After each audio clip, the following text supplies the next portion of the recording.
এয়া বন্ধুসকল চাওক গাহৰিয়ে কেনেকৈ আধা খাই। এইটো গাহৰি মোৰ বৰ্তমান 7 মাহৰ পৰা 8 মাহ চলি আছে।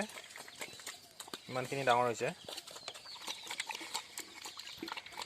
দুটা গাহৰি আছে বৰ্তমান। এইটো হ'ল হেমচিয়াৰ আৰু এইটো হেমচিয়াৰ ক্ৰছ।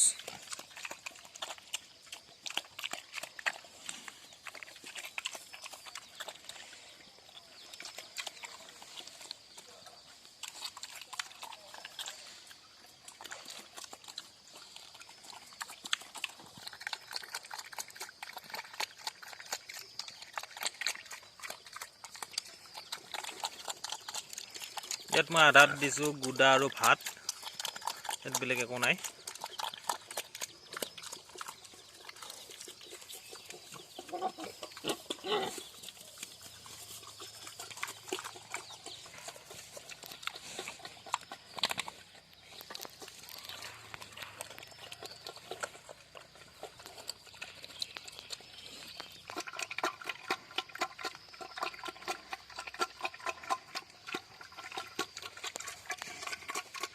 এই ইফালে যাও যাও। এয়া মোৰ গাহৰিৰ ফাৰ্ম আৰু ফাৰ্মখন দেখাই আছোঁ। ইয়াত দুটা গাহৰি আছে। চাল তাল একো নাই, মাটিতে থাকে।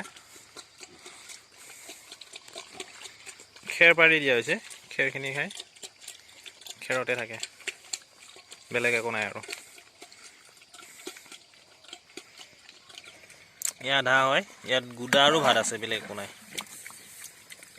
গুদা ধান চাউলৰ।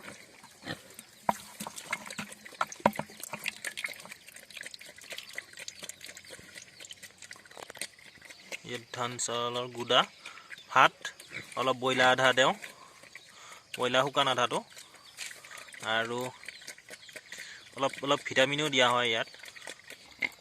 আৰু এটা গাহৰি আছে সৰু পোৱালি, এইটো 2-3 মাহমান হৈছে। ইও একে আধাখিনিয়ে খায়। ইয়াত বাহিৰত বান্ধি থোৱা আছে।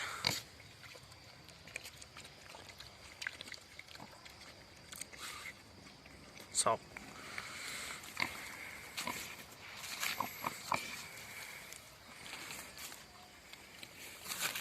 লোকেল গাহৰি হয়, এইটো কোনো বেলেগ প্ৰজাতিৰ গাহৰি নহয়। এই মোৰ গাহৰিৰ ফাৰ্ম।